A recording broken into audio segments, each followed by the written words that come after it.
let's get started with our step number 3, which is the schema design. This is the little tricky part where you do not have the complete picture about what all schema you would need in your system. So I would suggest you start with something simple here, that for your DB schema or core entities, you need a user. Now the user would have the name, ID, mobile or email address, etc. etc. Apart from user, you would need a movie. The movie would have again the ID, name, category, language. Let's say at this point of time you know only these two information. That is completely fine, and then you can say that as of now you can think about these two important entities and you wanted to jump into the API design. Probably you will come back here to add more core entities into the system. So let's get to the next step, which is API design. What kind of API do we need for searching a movie, getting to know the movie details and booking the movie tickets that we have pointed out in our functional requirement? Let's start with the first requirement for searching for a movie. We need a REST API here, get API.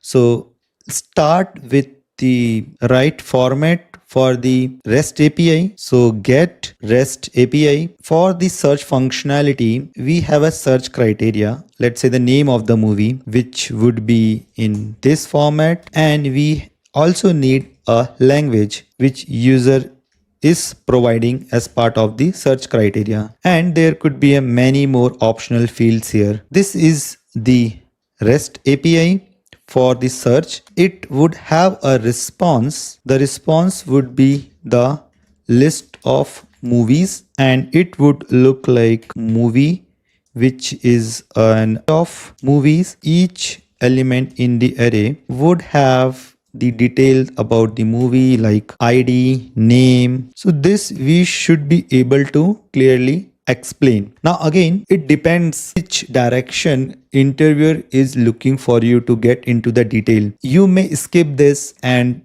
can just say that this is your get API, but this I would highly recommend you to at least mention this. This is must needed for your interface. This is an optional that you need to judge, where interviewer is looking for you to explain what is the actual response of this get API. Next is the get API again for your getting the movie details. So movie and the details for this movie you can mention with this query parameter.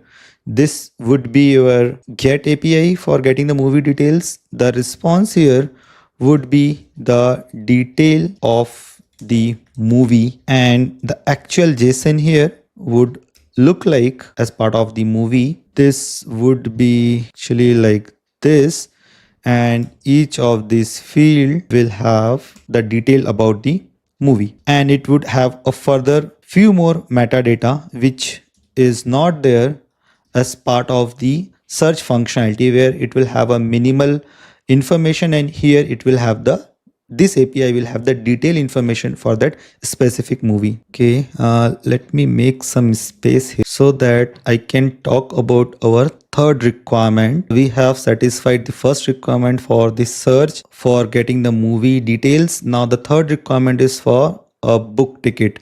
Now this would be a third API for booking movie ticket, and this would be the post API. So let me make some more space here. Okay, let's talk about our third API, which is post API, and this would have a movie ticket booking. The request is more important here. So if you see in the get API, we have discussed in detail about the response of those API. But in case of post, the request is very important, that what parameters are we actually passing for the post. Now if you see, if you wanted to book the ticket, what information do you want to pass to this API so that you would be able to book the movie tickets? You need user ID. Let's say we have 1, 2, 3 user ID in the request, and you need the movie ID, which is 4, 5, 6. Now you would understand here that when you're trying to book a movie that we have not figured it out while doing the schema design, that when we try to book a movie, we wanted to book into a specific theater. For such functionality, so far so good. We get the list of the movies, we get the detail of the movie, but we also interested to see the cinema or theater in our city where this movie is launched. So now you see this particular requirement we have made when we were discussing about the core functional requirement, that we might need to search by the cinema theater as well. That's completely fine because we wanted to start with something simple based on our understanding, and as we go forward we can keep on adding these requirements as and we encountered or identify during our discussion. So now let's think about the scenario when we are searching for a movie and we are selecting a cinema, and after selecting for a movie there would be a show. For a simplicity, let's say our shows are like from 12 to 3, 3 to 6, 6 to 9.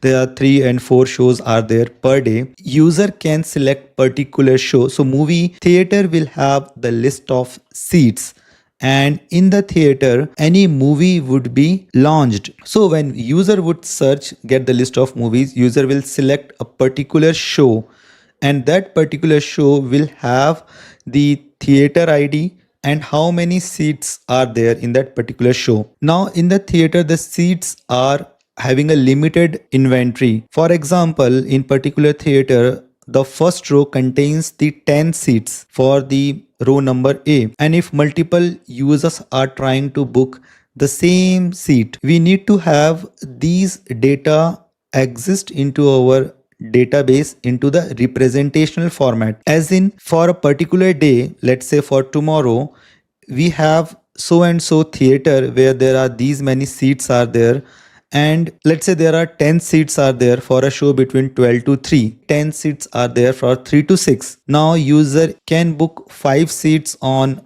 show 1 and user B can book 7 seats on show 2. So now you would see that only the movie for your core entities are not enough. So let's add few more entities here based on our requirement, what we identified as part of our API design. Okay, let me try to add more core entities that we have figured out that we need as part of the post API, that we must have the theater where this movie is launched, and for each theater as well there would be a shows because the same seats would be there. Let's say there are 10 seats in the theater, so let's start with the theater first. This theater, let's say this theater will have the ID, name of the theater, address of the theater, and let's say it has the list of seats. Now how does this seats are look like? Okay,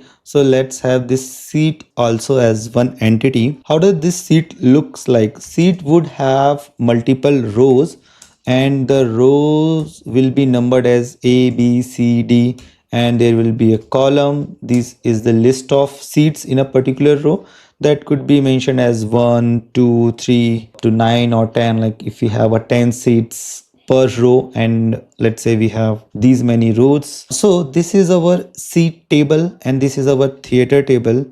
Along with that we also need a show table here. So now the show would have the show ID, it will have the start time and end time of the show. For this particular date, for today, the show start from 12 a.m. to 3 a.m. or p.m. 3 p.m. to 6 p.m. for today. For tomorrow, there would be another show where all these 10 seats from that particular theater will be available for different date and different time. Each show will have a theater ID and the movie ID. So if you try to do the mapping of these core entities into our system, so you would see here in this system, right, for these entities, you would see here that these shows will have the number of seats. Let's say this show has 10 seat. For a simplicity, for every show has a 10 seat, like for a particular date, 3 to 6 p.m. And then 6 to 9 p.m. again it has a 10 seat. And these show IDs are mapped with the theater ID and the movie ID, which is a foreign key. This theater ID is a foreign key for this show table, which is the primary key of the theater table. Similarly, this movie ID is a foreign key of this show table, and the same movie ID is the primary key for the movie table. So this is how we are thinking in terms of the relational SQL tables. And for a particular theater, when user is trying to book, so each theater, each show will have a one theater ID mapped to it and one movie ID mapped to it. And this is how there will be a list of shows for a particular date, and there will be a list of seats. Each seat we can have a status as well for each seat, like whether this is booked, available, or reserved, that we wanted to see as a more reserve concept in our deep dive. But this is how, for a simplicity, we are thinking about these tables, and these are the core entities and the attributes that we wanted to expose. So we can have these seats available into our database into a representational format.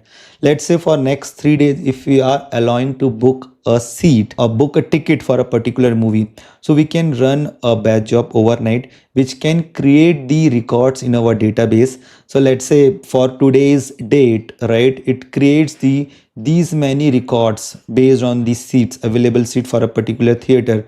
So these data, all the status of each of these seats would be initially available, right? And as and when user are trying to book, status will be changed to a booked status. So this is called a database representational format already exists into the storage. As we have seen, the storage are not very high, so we can keep on creating the storage into our database and will allow these records. We need to expose these data to our user. So as of now, you have seen that we have started with very simple requirement for searching for a movie. We discussed about the cap theorem. We are explaining to the interviewer that there is something in back of our mind about the scalability of the system, the performance of the system, and we have done some calculations. We are created the core entities of the system, which we are exposing through these APIs. So we have talked about enough technically that how we wanted to have our system. But let's get into the high level system design, that how does the end-to-end flow would look like. Now we need to connect these bits and pieces and give a picture about the end-to-end flow for our proposed solution. So let's get into a high level system design.